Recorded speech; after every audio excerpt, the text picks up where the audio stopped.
One of the programs that you're working on right now, Think Before You Drink. It I sounds brought the Coca-Cola, a 20-ounce Coca-Cola has 65 grams of sugar. If you open your palm and you do a little mound like a mountain, that's how much sugar is in there. I always tell my students, keep your head on a swivel. I see a lot of kids texting and walking across a crosswalk, not even looking left and right. You have to have awareness. being distracted creates so much dangers. And oftentimes people are in a car and they get distracted. They don't realize that they're actually handling a deadly weapon. How you handle yourself in public is a direct representation of your family and how you're being raised. And I want them to realize that they're representing their family.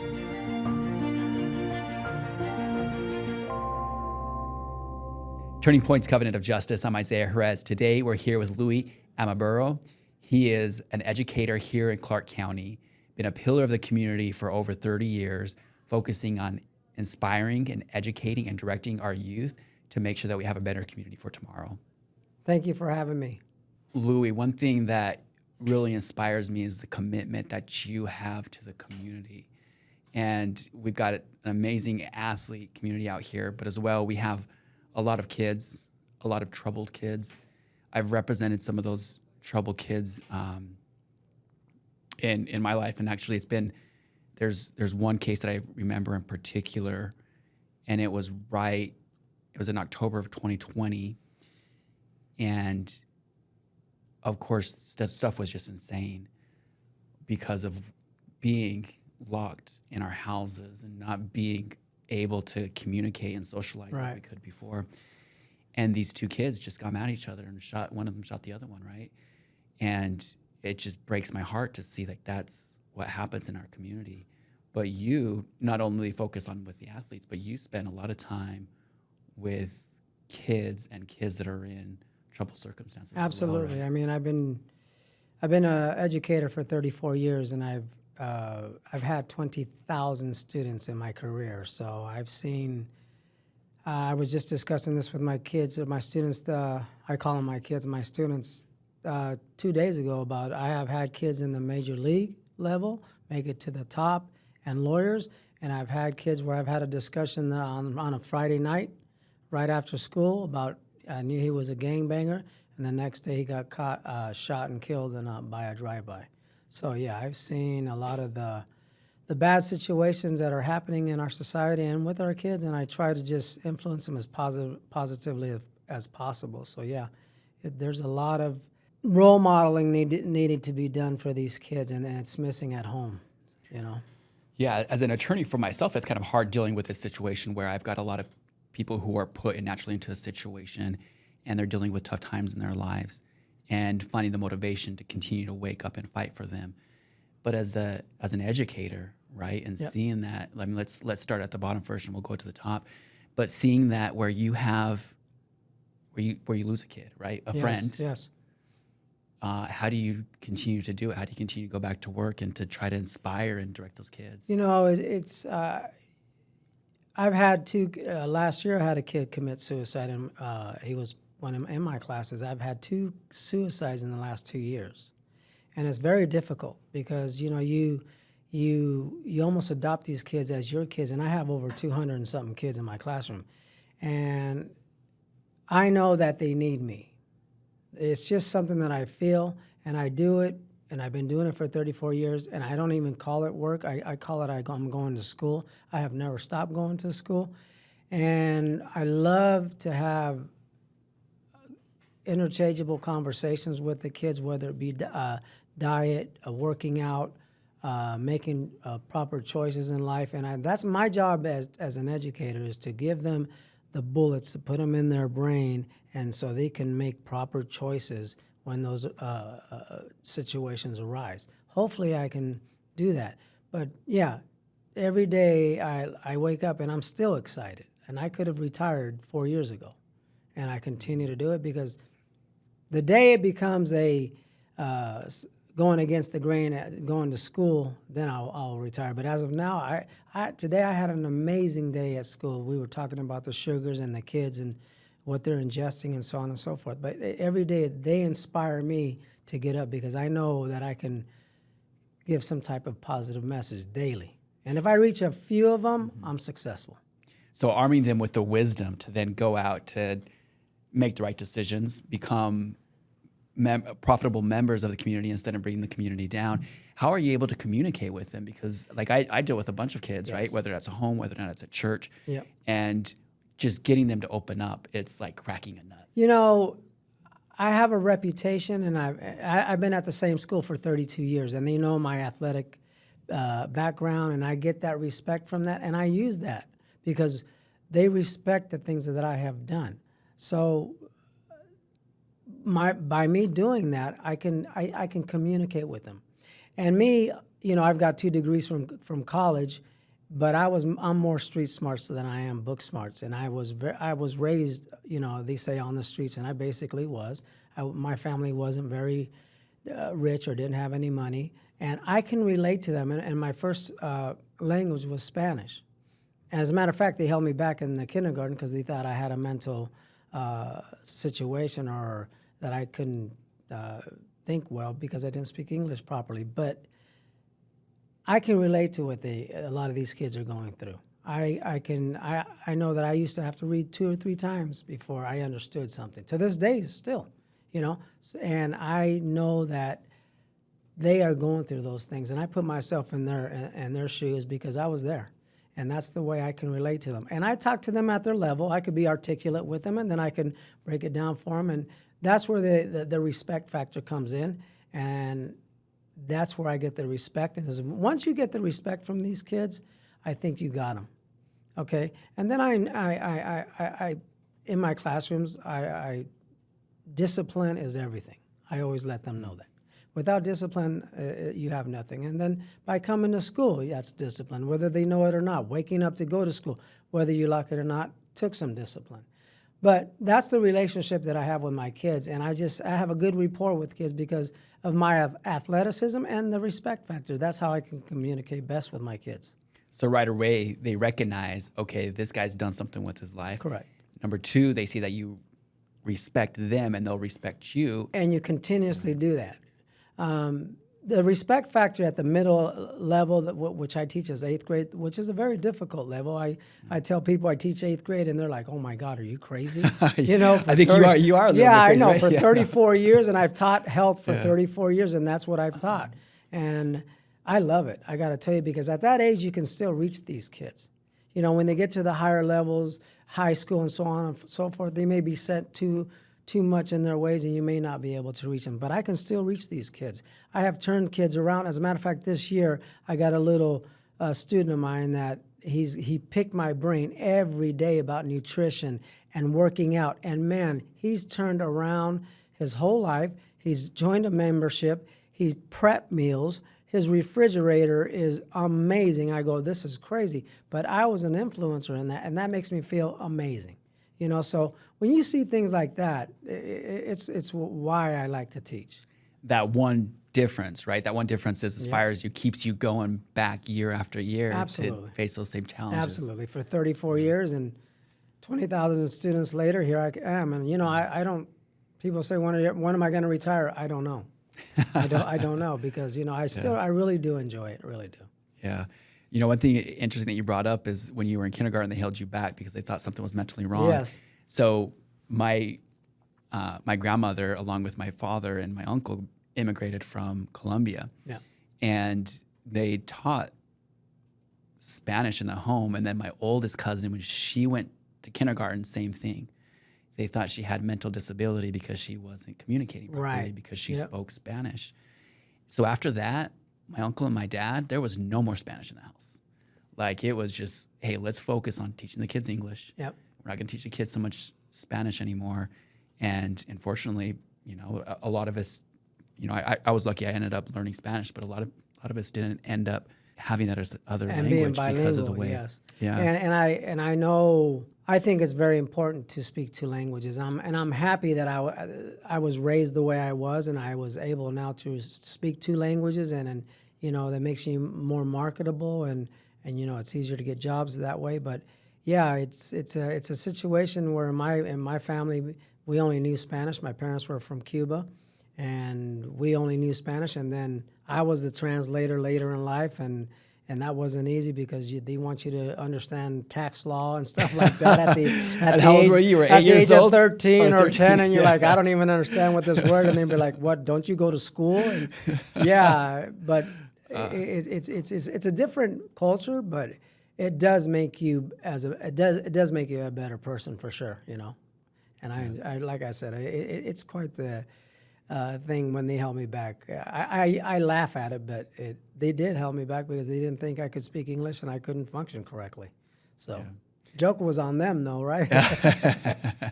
But yeah. But then, like you say, like that kind of experience then helps you be able to relate to kids. Absolutely. Whether or not that is one of the things that I think I can relate more with kids than a person that didn't or wasn't raised like I was, where they were, you know, a nice proper college, you know, not that UNLV isn't, but you know, maybe a higher level of education. I think I have them beat because I can relate to them. I can get to them and I can understand them. There's a lot of teachers that don't. They think they do, but they weren't raised on the streets. They weren't in the culture that I was involved with. So yeah, to me that is a great advantage because I understand what they're going through. I really do. And you look at a kid and you don't look at who he is today. You just see who he is going to be in the future. Exactly. And you're going to do everything you can to make sure he becomes exactly. that Yes, it's funny because I was talking to you. We just got a new set of kids because of the semester just started, and we just got off in a tangent in class, and we were talking about what do you guys want to do? What are your, and they have, some of these kids have no ideas. And then and I said, raise your hand, and who wants a nice home? Everybody raises their hand. Who wants a nice car? And then the reality is, I said, what is your plan of action? And they all looked at me like, you're crazy. What are you talking about? This just doesn't fall off the trees. And then we started saying, okay, how much is an average car for a teenager at this age? $5,000 to $10,000. How are you going to pay for gas? How are you going to pay for insurance? And then the money thing started coming about. Then their eyes opened up. It's real. You know, like I told them, in my class, you're going to walk out here. We're going to talk about things. When you leave my classroom, you're the one that's going to have to make the choices. You know, and we talk about the importance of education. I don't think everybody has to go to college to be successful, but they do realize that they have to have a skill. And everybody raised their hand. Absolutely, we do. Well, you better have a plan of action because we all want to drive a car at the age of 16, and we want to have a nice car and a nice house. How are you going to get it? And, you know, it just doesn't fall off a tree. You know. Yeah, and giving them that vision and seeing Absolutely. what work is required Opening to their get there. eyes, and a lot of the kids I was like, listen, I'm not here to scare you because you look at their eyes and they're like, they're scared to death. What is going on? You mean that doesn't just come off a tree? No. And I give my example. I had to work at the Circus at the age of 14, right after my 8th grade year with our special permits, which you can't do that anymore, at the Circus buffet, where it was the biggest and busiest buffet in the world. And I would come home smelling like eggs and ketchup and so on and so forth to save $1,400 for my first car. And that's what I did. I said, you guys, very few parents can just give you a car. You're going to have to work for it. And with that those are called teachable moments. We went off task, but it's something that needs to be addressed. And a lot of those kids opened their eyes and were like, wow, you know? So it was a wow moment, really. And it could be something that sticks with them for the rest of their lives, sure. right? Like you've For got to sure. have a vision, but other than the vision, you've got to be able to keep that vision and Yes. work hard for it and whatever it is. And you have to have a plan of action. Like I told them, at that age, I knew what college I wanted to play baseball. I knew what I wanted to do.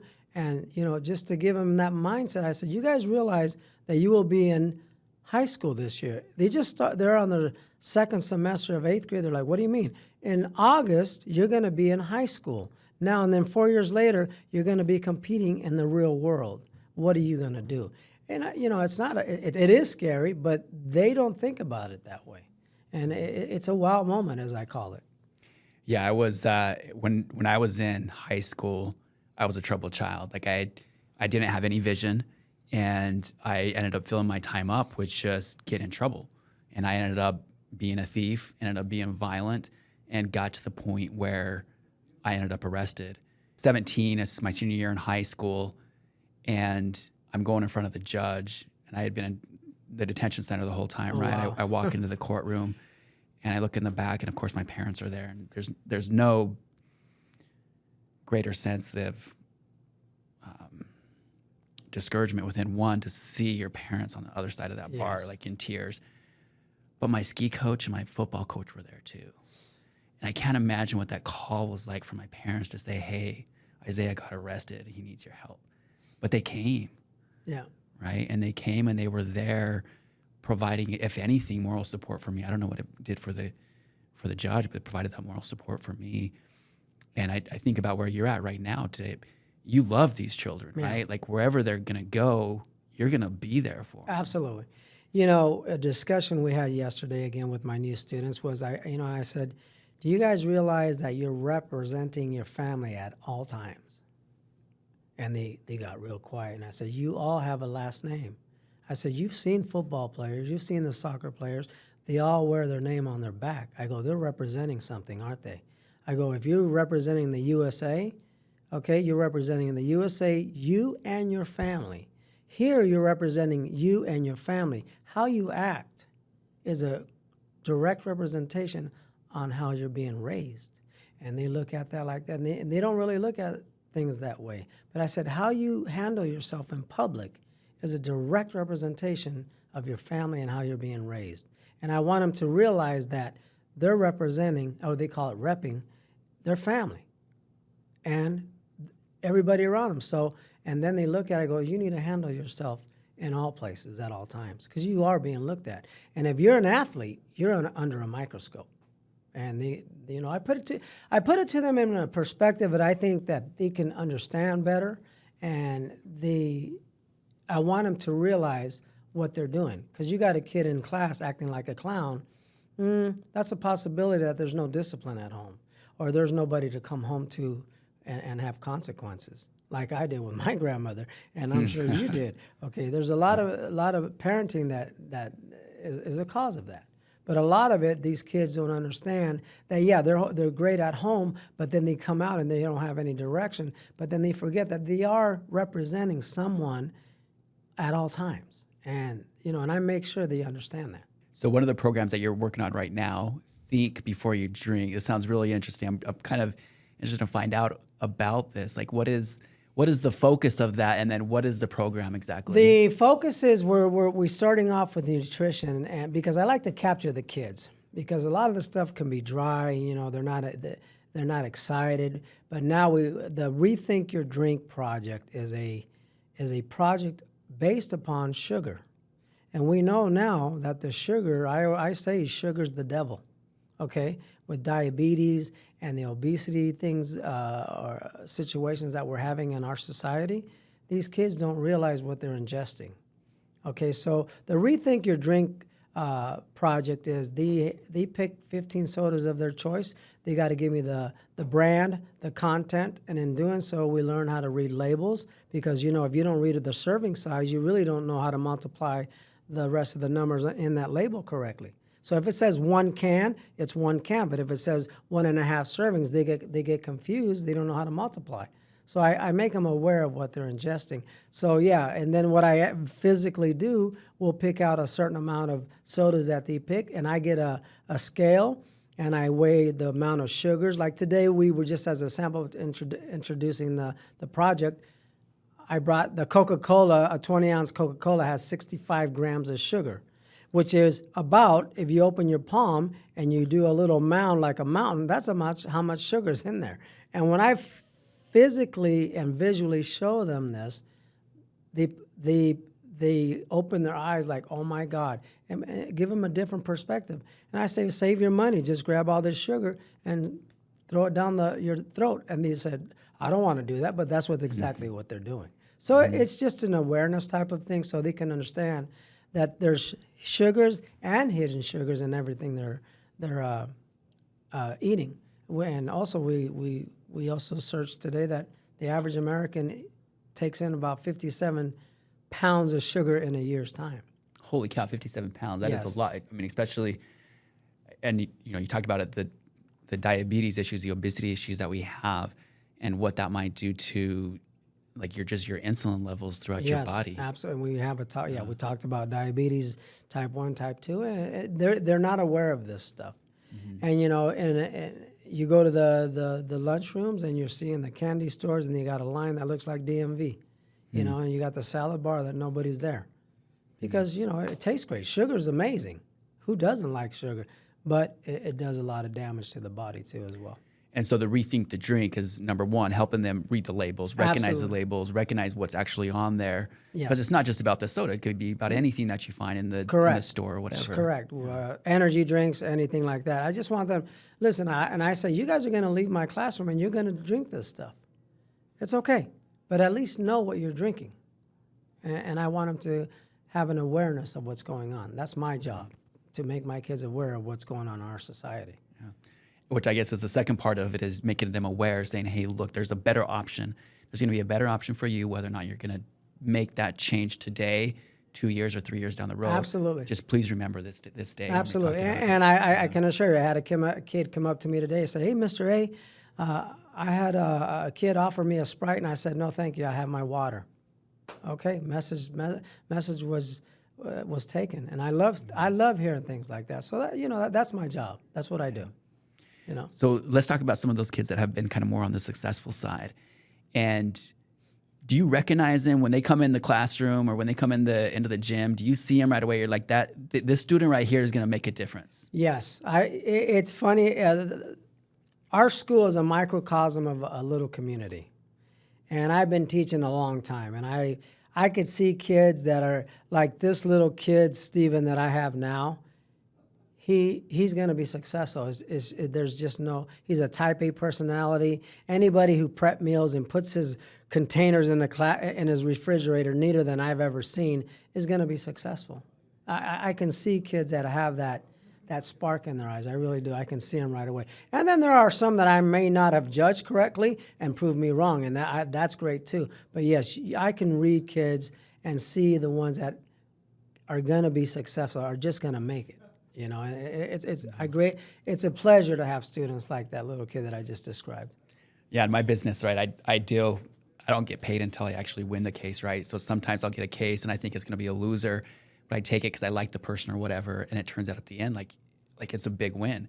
And those feel better than the cases that come in that I know I'm going to win and then we win, because I knew how much effort I had to put into then win those cases that made it be like a loser. But how about with you, when you see those kids that maybe you might have misjudged and then end up, shining brighter than you ever anticipated? What does that feel like versus seeing that type A student that then does come out and be successful? You have kids like that may make bad choices during that time, but then they blossom later. And if they do, hopefully somewhere along the line, I did something to touch them to make them change that mindset, as you did, clearly. Mm-hmm. We all have not lived a perfect life, but there's somebody that has mentored you or has touched you along the way. All of us have a teacher that we can always remember that respected the heck out of. Okay, I remember Mr. Thomas. He played for the Tennessee Titans, which were the Houston Oilers back in the day. And when I walked in his classroom, I idolized him. And and if he told me to go through a wall, I would go through a wall. That's how much I respected that person or that teacher. And I hope that somewhere along the line, when those kids make that change, and a lot do, I was part of that mentality or part of that change that made them a productive citizen in our community. And at the end of the day, that's what we want to do. We could do it with the type A super smart kid, and then those are those late bloomers like I was. I didn't really. I knew where I wanted to go, but I always had a hesitation because I was Hispanic and I didn't know where I was. But then, I went to college and I got 2 degrees. I never thought I was going to be able to do that stuff. Play college baseball and then continue. And yeah, those are things that along the way, there's always somebody that gave you that push or that motivation. And I hope that I'm one of those that they can think about when they're making that change. Yeah, they remember Mr. A. Correct. Yeah. And I have a lot of kids come back. Mr. A, and they're, the 36, 37 year Mr. A, you remember me? And I'm like, you got to understand, you're about 20 years different than when you were a 14-year-old pubescent kid, But yeah, it's great when they come back and visit you. I have 3 students of mine that are now teachers at our school, which is really cool. Yeah, and it's interesting.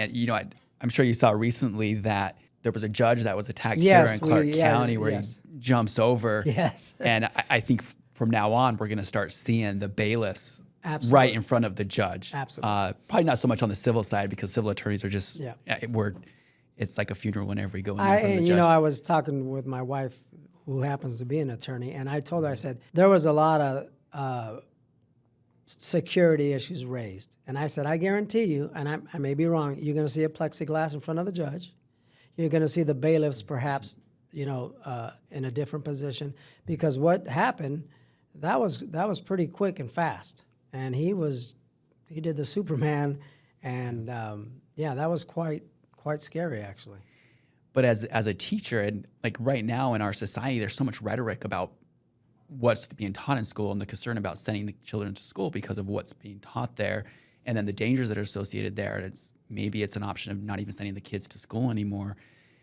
And then on the other side, you see so much disrespect from the children at the school, where we see videos of teachers just getting almost murdered by these students that are twice their size. Yep. And so you talk about a few students that have then become educators as well. How do we as a society continue to bring in motivated, inspiring teachers in this type of environment that we now have? That is a tough question, and I wish I had the answer. But as a 34-year veteran, I've seen, and I know what you're talking about. It can be scary. You got some kids that are really big and strong, and you got some kids that are involved in gangs. Again, if you can get the respect factor, and I am blessed that I've been an athlete all my life, and they know that I have a boxing background, and they know that I've done this, that, and the other, and all kinds of athleticisms. I use that to the fullest extent. And when I grab them in that respect factor, that really helps me. Again, not everybody is in my shoes. They have different things. There are still kids out there that want to be teachers. I had, when we were having this discussion, what do you want to do? I had some say, I want to be a teacher. And I was like, wow. We do, and they're always going to be teachers. But we have to provide security measures for these teachers to feel safer in school, and as well as students. They are upping the security factors in our district. Is it enough? I don't think it's enough. I always think we can do better. But if we can have a security-based school and the teachers feel safer, I think we can have teachers come in and be more motivated. Yeah, it could be a scary profession. We just had a shooting yesterday in Iowa. And I always end the conversation, because we do talk about it, about the shootings. And we have drills and hard lockdowns and shooter drills out on campus. It's scary, but the reality is that's where we're at. And it behooves us not to be ready for these things. We all have to lock our doors now. All doors at our schools have to be locked at all times. Because you never know how these shooters comes in the schools. And it can happen anywhere. And I always end the sentence that won't be the last one. Yeah, even at all levels of education. It happened recently here at UNLV, and my buddy said, he's still having a hard time dealing with it because he's locked in his office thinking about his twin babies at home, right? Absolutely. And scary. Yeah. I continue, and I don't think about those things, but I hope, I wish they would take it a little bit more serious, because, with the gun laws and all that, I'm not going to get into that. The reality is it's out there. We have way more guns than we have citizens in the United States, so we have a problem. And the reality is they're getting into the hands of people that are mentally have mental disorders, and not always the case, but that we have to defend ourselves. Like we did with COVID. What did you do? And I always tell the kids, listen, what did you do when COVID was around? You had to stay home, right? You have to barricade yourself. Same thing. When you go out to Walmart, you go out to the mall, you go out to the stadium, you go out to a concert, there could be a mass shooting right there. You have to be on point. You have to understand what's going on. I always tell my students, keep your head on a swivel. I see a lot of kids texting and walking across a crosswalk, texting, not even looking left and right. You have to have awareness. I try to teach these to my kids, and health is a broad subject area. I teach from human trafficking to this, but I always come back to teachable moments, so these kids can have an understanding. Listen, you guys got to be aware. I've had kids been held at gunpoint when their cells were stolen from them because they weren't aware. So you have to be aware, keep your distance, and I always try to install that, or not the word install. I put that into the brains to be aware of what's going on and what their surroundings, because it's scary out there. It really is. You have to be on point, as we say. You know, being aware of your surroundings is amazingly important, but also not being distracted, because being distracted creates so much danger to the rest of society. And oftentimes, I'm a car crash attorney, right? And oftentimes people are in a car and they get distracted. They don't realize that they're actually handling a deadly weapon. Yep. And if you're not paying attention, you're on your cell phone, Yep. you can and will kill someone. And it's happened to my friends. It's happened to your friends. Yep. Riding their bikes. Yeah. Last night, my wife called me, and she's like, "Where's my son's named Isaiah?" She's like, "Where's Isaiah?" I'm like, "Well, he's riding his bike." And I didn't realize that he hadn't made it home yet. Oh. And of course, you know, he has lights on his bike, and he has lights on the back and on the front. And but she almost had a panic attack because she knows how dangerous it is riding a bike out on the streets, especially at night. Yeah, and you and I, we've been racing bikes for many years, and it's gotten worse, especially when the phones came out and people are texting and driving. I mean, I have my bikes now. I used to never ride with any lights. I have 3 lights on my bike, you know, and that doesn't guarantee anything. So then what do is try to ride in where there's not much traffic, and that's back in the lake area where we train. But I used to ride across town to do the Red Rock Loop. I'm thinking, how crazy was I to go from Sunrise Mountain to Summerlin and then ride that and then ride back home?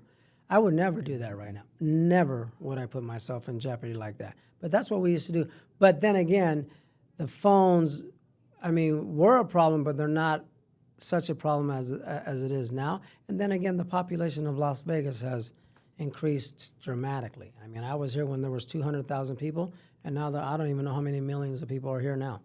So Yeah. it's much more dangerous, and yeah, you got to be concerned riding a bike. And for your kid, I totally understand it. Yeah.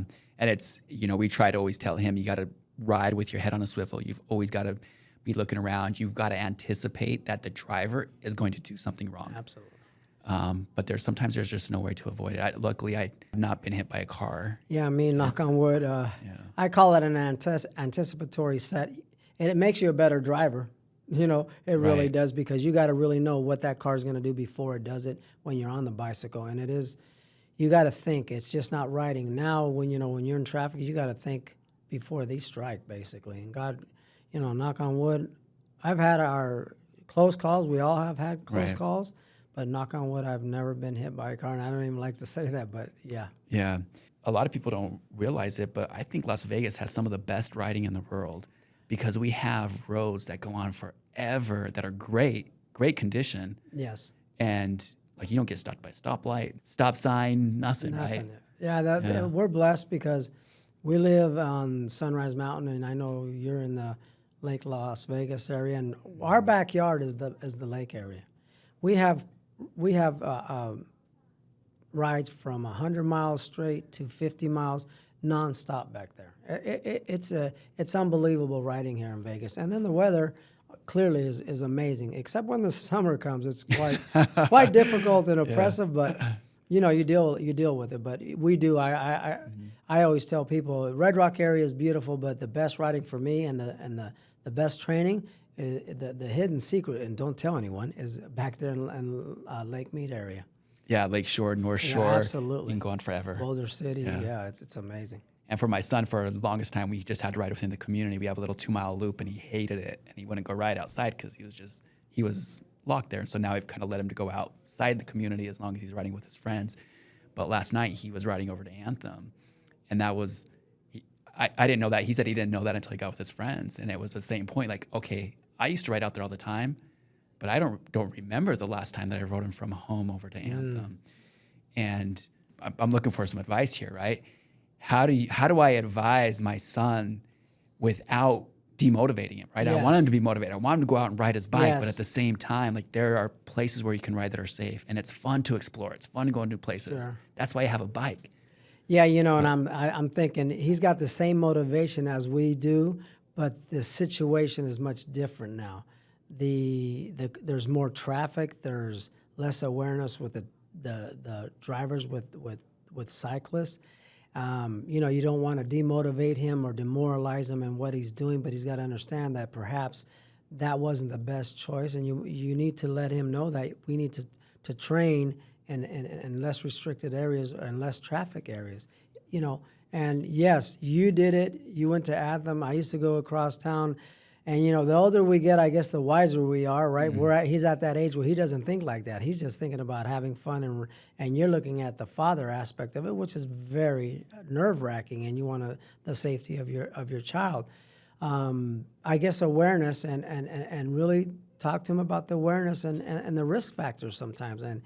But they got their head on this, just go, and don't think about it, like I was probably, and you were, right? Which is great, because that's what makes a great athlete, exactly. Right? Like you're focused, like the risk is out the door, right? You've got it. There's one goal in mind. Everything's on the table. Yeah, and you're now the father and the cyclist, and you could see things that he doesn't see. So my advice would be just to make him more aware of perhaps the situations and know how to handle a situation when they arise, perhaps. Yeah. And work on things. And you can do that. Again, anticipate a lot of things. And he's young, little junior. He's up and coming, and I was talking to my wife about him. But yeah, he's driven right now. He's got a mindset of, I want to get better, and he doesn't think about all the alternatives that could possibly happen. But we know, because we've seen it. And you don't want to deter him that way, but you do want to make him aware of it, though. Yeah. Yeah, I really appreciate you coming on and sharing with me your insight, the love that you've poured into this community to try to make a difference in these kids' lives, because we're all part of a huge family. Absolutely, and I appreciate you having me. And again, 34 years and 20. I counted. I started counting. I'm like 20,000 kids. I'm like, wow. And I when I'll stop, I don't know. But I will continue to get that positive message out there to my kids, and hopefully continue to be a positive role model. And thank you for having me. Yeah, thank you.